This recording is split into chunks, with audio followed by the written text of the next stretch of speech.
Okay, so welcome back to WTM Deepening the Discussion. Today, I'm very excited to be joined by Kgomotso Ramothea, who is currently the Chief Executive of the African Travel and Tourism Association, a position she's held for nearly a year and a half now. Kgomotso has spent a lot of her career working in travel and tourism. She previously, for over 12 years, worked with South African Tourism based out of London. She's originally from South Africa and moved to the UK over 17 years ago. And now her role, while it's multifaceted, is really about promoting travel to Africa from key source markets. Kgomotso was part of our panel on place speaking back, part of a four-woman panel looking at challenging narratives and all kinds of dynamics around markets such as Africa. So Kgomotso, I'm delighted to have you here. Really nice to be talking again. Oh, Tina, thank you for having me back again. I think it was a really good conversation starter, as it were. And so I'm really happy to be back here to talk a little bit more and see how much more we can talk about on the subject. Yeah, Yeah. absolutely. I feel we could have filled the whole summit actually with the topic that we opened up. We had you with an African perspective. We had Ayesha from Nepal. We had the Bahamas. We had Middle East, and we had one other as well. No, that was it. That was the four perspectives, the four voices we had. And as we were saying, I think it was the session I got the most feedback and commentary from afterwards. People were really interested. It had definitely shifted some perspectives. And I don't know if you found that, if you got much reaction afterwards. Yes, and from people who, even during World Travel Market, people would come to, we had a stand at World Travel Market, people would come and say, I was at your session. And Mm, it's very interesting. I read a lot of articles where our session again was spoken about. And so I mm, feel like we really, it was the tip of the iceberg, really. We opened up the yeah, conversation and yeah. people were receptive and they willing for us to talk some more, which was very encouraging. Yeah, it's great. It's great when you get that reaction. It's kind of things that people wanted to think and talk about a little bit more. So we've a chance to do that a bit today because I know we really only scratched the surface of a lot of your work, but also I think importantly your opinions and your perspective on this. So now's our chance to do that. When you look back at WTM and all, there was conversation around this session.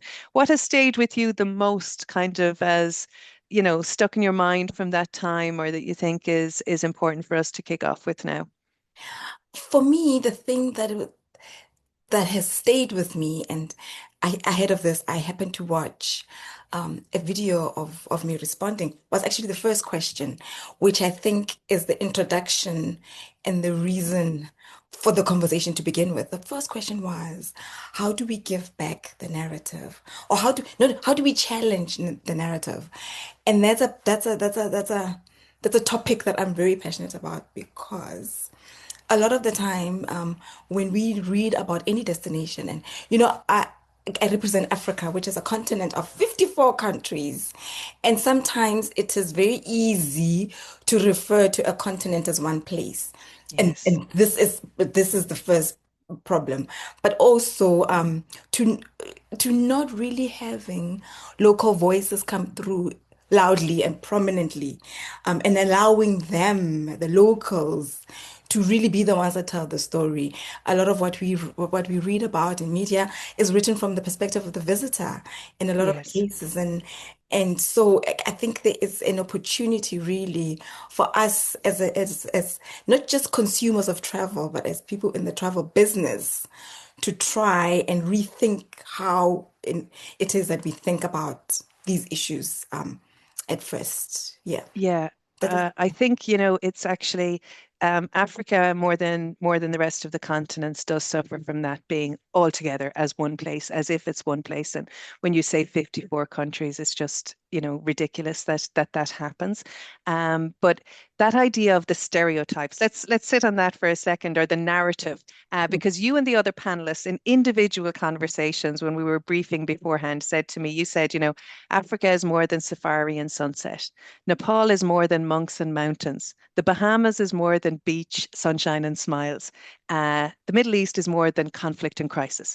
And in those words, you put out what the prevailing narrative is. And all of that just hides so much diversity, but also modernity, I think. I don't know what are your thoughts on that? I mean, even that sunsets and safaris, I, I wanted to challenge that because, Mm, yes, the continent has an abundance of beautiful, pristine natural resources that, especially this day and age, when we live in big cities, we really yearn to be away and enjoy, the yeah. natural outdoors. But a safari experience in one place can't be compared to a safari experience in another place. And I gave Mm, example at WTM saying if you go to Madagascar, the kind of experience you're going to have is going to be so different from what you're going to see in Uganda, from what you're going to mm. see in Malawi. So, even the whole safari, Africa safari, flattens an Yes, entire diversity of what it yes, is to experience the natural outdoors of any African country. yes. And so, and the sunsets, but also even in these narratives, at least with Nepal, you get the monks, so at least the people are putting it up front. But you've got so many different cultures, so many different tribes, so many different people, so many languages in these Yes. 54 countries that aren't even featured in these stereotypes, which is a shame. And which was my starting point to say, yes, absolutely. Let's absolutely go to Madagascar for its incredible, out of this world Hmm. landscapes and animals, lemurs and tree animals that you can't see anywhere else in the world. However, there is so much depth that is missed and Mm. so much. I mean, we all, in the industry that we're in, Tina, we talk so much about authenticity. We're all in the Yes, search of this authentic. What is this authentic? It is really talking to the locals because it is yes, them that add the depth. When I was in a safari recently in the Eastern Cape in South Africa, however magical it was, the stories that have stayed with me were from the ranger, who was yes. telling us interpretations of, do you know why a warthog has such an ugly face? And, and, and you can only get that if you are really immersed with a local to hear their point of view. And it is those stories. Next time I see a Yeah, photo of a warthog, I smile because I yeah, think of that one story that Mashudu in the Eastern Cape told me. yes, And it is the people-led stories. I think that it's so much weight that we often miss in yes, these, presentations of a lot yes. of the African countries and what they offer. And what they offer. Well, you connected it with me when we were chatting that changing or challenging this narrative is connected directly to two things, pay and pride. Yeah. And I thought that was just so concrete. Challenging the narrative sounds a bit abstract, but then it's like, no, this is about, value of tourism remaining in communities and pride for your own identity. And I think it really talks to how we need to redefine the way value moves. And Okay. value moves from giving pride back to the people. But also, the thing about pay is we need to move away from charity to empowering the locals with monetary benefits of tourism, from charity to rents. I gave an example about this conservatory in Kenya, Porini and game watchers in Porini, who rent land from the locals, and every month the locals are paid monetary rent Mm, for access to the land, such that the diversity of the animals, the diversity of the wildlife, and the diversity of the flora and fauna can be maintained, because those are equally important. Um, mm, Tourism is a backbone of a lot of the locals in Kenya and in many of the African countries that really are known for their wildlife offering. And it is yes. important to conserve those natural resources, but also for the people to actually to see the actual benefits. Because if Yeah. I don't see the benefit of why I should conserve a natural resource, where is the pride in ensuring that I want it to remain? Not just for present tense, but for also my children. And Yes. I want for the conservatory to prosper because when it prospers, it's better for me. And when it is Of better for course. me as a local, then I can, hold my head high and say, I'm a beneficiary of tourism. Yeah. Yes. absolutely. And again, you've connected there. The pay leads to pride. Yes. It's an absence of pay, of course, has the opposite effect. Yes, and pay can come in different forms. I've just given an example of game watchers and Porini, but pay can also come in the form of supply chains. And at WTM, I gave an example of this of the supplier of eggs to a bed and breakfast. And I made an example for as long as you're baking cakes in a hotel establishment and you're serving omelets and eggs Benedict. There is a local lady who has chicken, who has a group Mm, of chickens, who supplies the eggs. Again, this is a tangible beneficiary of tourism. Now you want that establishment, that B&B, that hotel to thrive because mm, they're thriving. As the lady with the chicken coops, I'm gonna get more chickens because mm, for as long as they've got customers, for as long as they've got paying guests in the hotel, it means the local also benefit.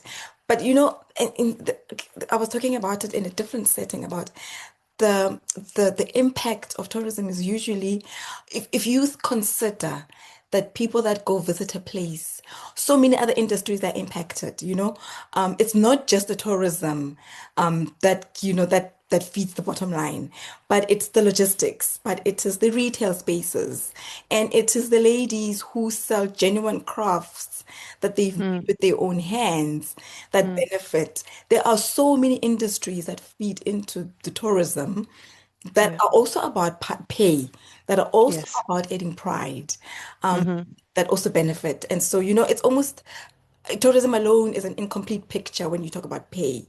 You also have to look at other places that also benefit from actually, commercial and monetary Yeah. values of tourism. And increasingly well, I know I sometimes live in an echo chamber, but I think we hear more often that consideration of tourism as an ecosystem, not Mhm. as an industry, and that measuring it as an industry has value, absolutely, and measuring numbers of visitors and revenue per visitor. But really, when you look at it as an ecosystem, you're measuring the value, the local value Yes, that goes to people's emotions and also to their economy, to what money they earn from this. exactly. Mm, And they in Soweto, in just outside Johannesburg in South Africa, on there's a famous street where Desmond Tutu and Nelson Mandela both have a house, and both of them are Nobel Peace Prize recipients. So it's a very popular street that gets a lot of interest. The people, there's a guy that sells barbecued chicken. He benefits from people that are coming to learn about mm, it's Vilakazi Street. It's called Vilakazi Street. mm. And it is he's got nothing to do with tourism. He sells chicken, but Yeah, he yeah. sells chicken to people that are visiting his Of neighborhood. course. Of course. Yeah. So Yeah. it is more than it's an ecosystem, as you rightly said. It's not just people It paying is. into a museum, but it's people who benefit from outside the museum as well. Yeah, yeah, and which is why tourism is such a fundamentally important industry because it seeps into so many others. You mentioned earlier about that question of land, and I know you feel strongly about, the economic backbone of tourism, what you've been describing needs to remain local. But that land part can get very complicated with like contracts, access, leases. Um, and we speak, I think, aspirationally a lot in regenerative tourism about decision making being in the hands of the locals. Mhm. How do you find that playing out in Africa? Um, you've rightly said that it can get very complicated. You and I can sit here and talk all day long about land, Mm, but sometimes the reality on the ground is very different, and it depends on where you are.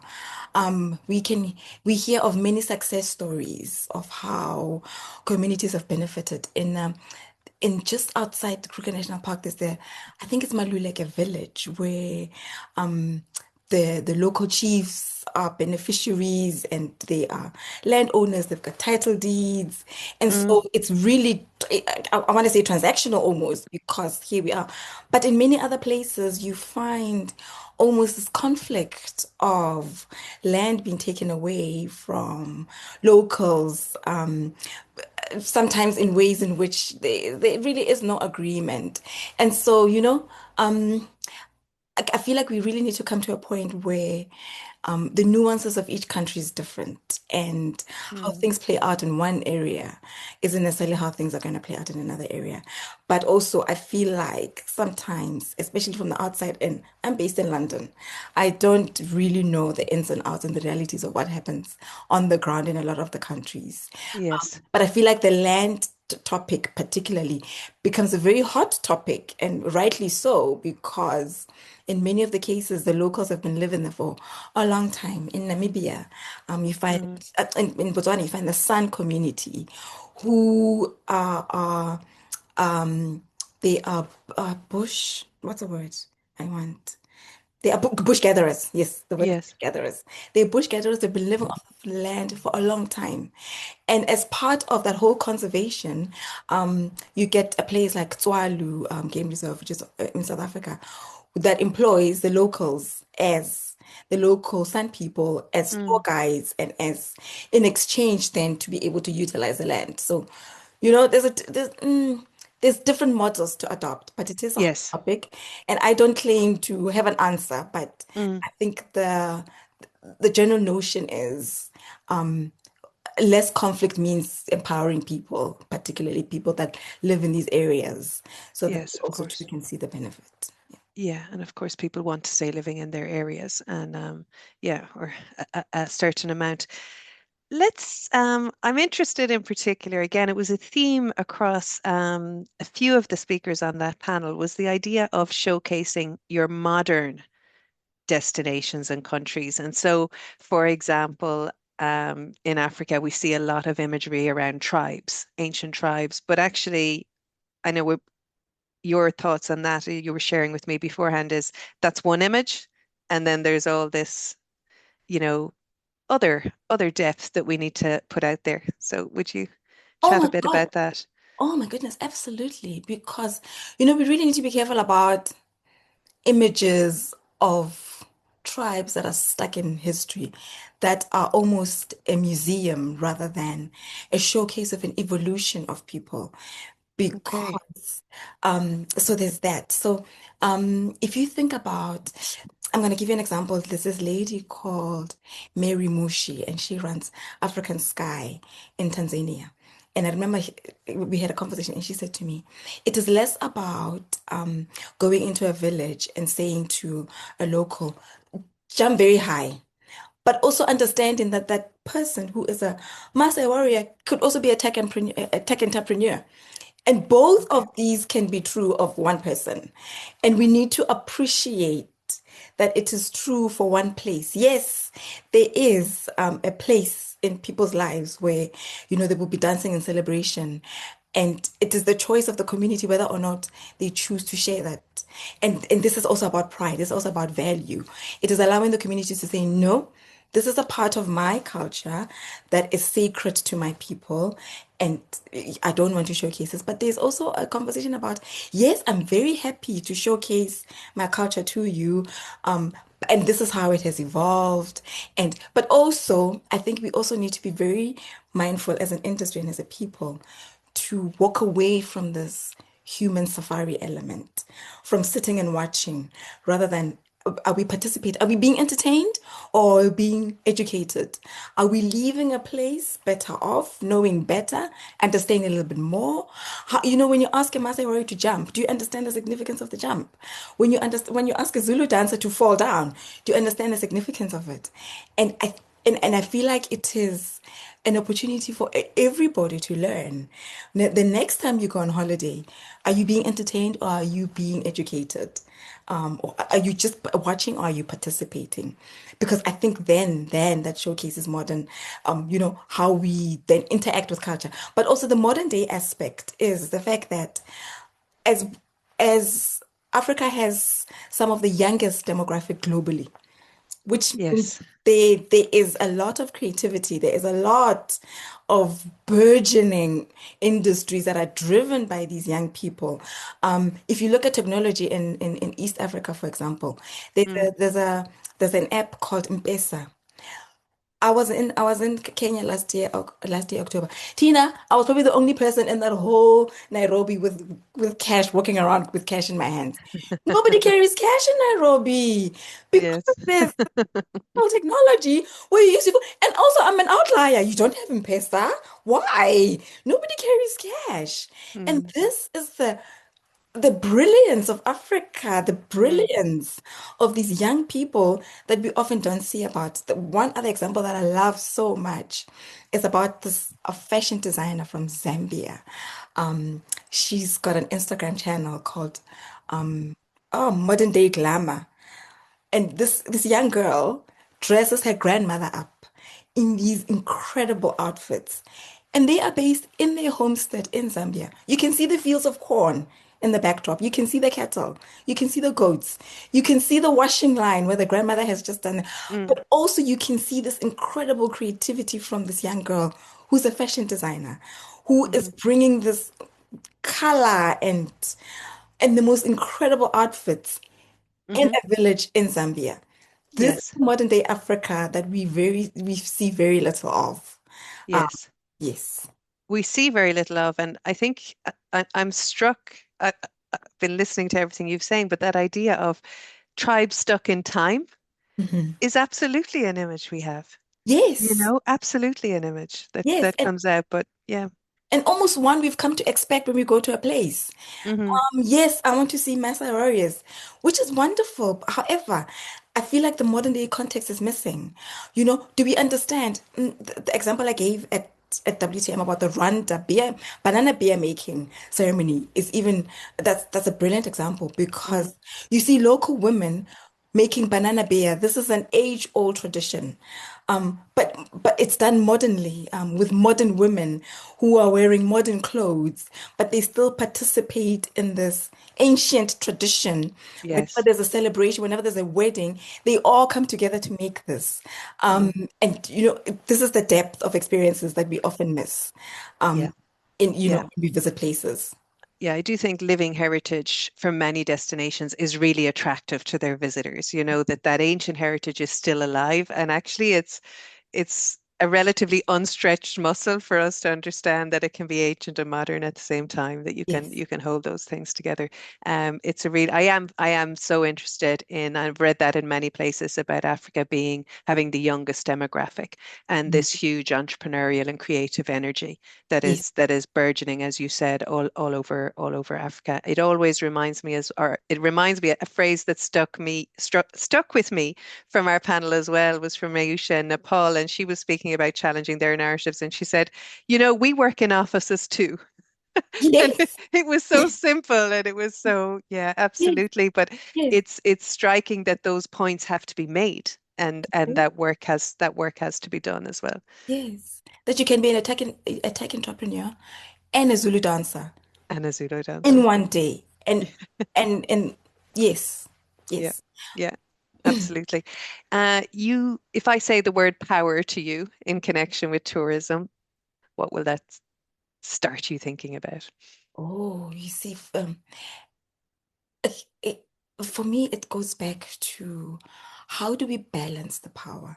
How do you almost need to look back at, we always talk about challenging the perception. Yes. And where does that power lie to challenge the perception? Who needs to have the conversation and with who? And people like us, in the tourism industry, as the curators of travel, as the Mm. people that design travel, I think this is the greatest power. And I think it lies in educating the people that consume travel. Um, to to talk a little bit outside the conversation about people, we did a white paper on sustainable wildlife. Yes. And the power that we have as an industry is to say to consumers, as great as it is to go to a destination for one event, such as the migration, such as there is so much more to a wildlife experience than that one event. There is so much power that we have, that we can change, that we can educate, Hmm. and will it happen in our lifetime? I really hope so. Will it happen by next year? Probably not. But I feel like it's a power that we are not really utilizing in the Yes. fact that as an industry, as people in travel, we really do have the power to be able to engage. You know, when I read an statistic about how um, there was a time when there was there was a whole narrative about how the advent of the internet, people are now doing their own bookings. There's no need for travel agents. Mm, There's no need for travel. This is not true for Africa. Particularly for Africa, there is even a further need for travel hmm. agencies because people need, consumers need the reassurance of, a travel professional to put Yes. together their holidays. Here is the power. But here's Yes. the power then to create itineraries and holidays that really celebrate a place beyond just the beautiful narrative, beyond just the beautiful wildlife, beyond animals. Yes, we go there because, that's the drawing card. However, there's so much more. And when you say power, I'm thinking, I've got the power. You've got the power, Tina. The people that attend World Travel Market as travel professionals, we've Hmm. got the power. And it's Yeah. power we don't use, but it's also power that challenges us to think differently and to behave differently when Yeah. we talk about, how we present travel experiences. Absolutely. And it chimes with, we were part of the sustainability summit, and when you speak about sustainable tourism, it tends to go quickly to the environmental, or that tends to be the first place you think about. And I kind of have this view: we have limited power, really, on a large amount of the environmental side of sustainability. But tourism has this enormous influence potentially on economy and social. And speaking to that power, I agree with you. It's a power we either haven't recognized or we haven't stepped into fully, and claimed for the industry, because there are industries whose power environmentally is huge, but socially really limited. They do operate in a silo, and that idea that we all have different roles to play really makes me think tourism needs to claim its own narrative on its power and its potential benefit to the world overall. Mm, absolutely, I couldn't agree more. Yeah. Um, and yes, like to reiterate, I think it then challenges us to think differently and to behave differently in order for us to wield this power that we've got Yeah. beyond the natural resources, which we have very little. We can't predict when the rainfalls will come. Yeah. There's in Namibia, there's this desert that blooms in spring.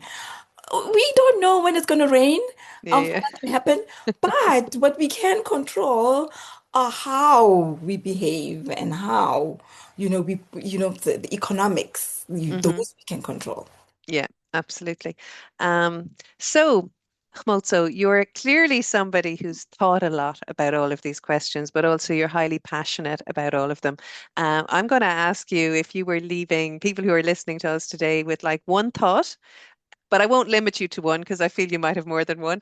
But at least one thought about, to get them or to allow them to think a little bit further about these dynamics we've been speaking about, place, perception, power, and tourism. Share your wisdom. I feel like the question is something I've been talking about in the last half an hour, 40 minutes. I don't know how long we've Yeah. been because time is not a factor anymore because the conversation just flows. Yeah. But for me, it's a challenge about how are we doing the same things over and over again? Yeah. And ask yourself this, is this the same thing that you were doing? If yes, is it possible that you could could there be something else? And is there scope to to think differently about a destination that you feel like you know so well? You feel like you know Kenya so well. Did you know about the Nairobi Test Kitchen, for example? Mm, You mm, feel like you know South Africa so well. Gosh, did you know about Durban and the history yeah. and the curries? And Yeah. the challenge is, have we been doing the same thing? Yeah. Or, can we get out of our comfort zone? Nothing grows in the comfort zone, as they say, as the memes say. And I tend to agree. And I feel like it's one small change in the way that you act, in the way that you speak, that ultimately, you know, um, can make Yeah. change broadly? Yeah. It sounds like such a simple question, but it's really deep and provocative. Are you doing the same thing over and over again? Yeah. And we're all a bit guilty of that until you kind of Yeah. catch yourself doing it. Yes. Yeah. Yes. Yeah. Brilliant. Yeah. Well, Kgomotso, thank you so much for sharing that. Like you say, the time flew. I could keep chatting with you. You have so much energy and passion around everything we've spoken about and about the 54 African countries that you represent. So I'm going to say a really, really big thank you, Kgomotso, the CEO of the African Travel and Tourism Association. Tina, thank you so much for allowing me to share my thoughts. It's not every day that people call you and say, "Oh, share," but also just in my local Setswana language to say, "Ke leboga go menagane," which means thank you very much. Thank you for the opportunity for me to talk about a continent where I come from, and a Yeah, continent I love so much, and a yeah, continent that I wish the perceptions thereof would change more positively so that people can really see the beauty beyond just the wildlife and the nature, which is beautiful, by the way. But there's so yeah, much more beauty yeah, to enjoy in its people and its cultures. And yeah. in our lifetime, I hope we get to see it. So, ke leboga go menagane. Tina, thank you so much for the opportunity. Okay. Agus gur míle maithagat sa Kgomotso. That's thank you in Irish. Ah, Thank you. I love Okay, it. Sloan. Thank you.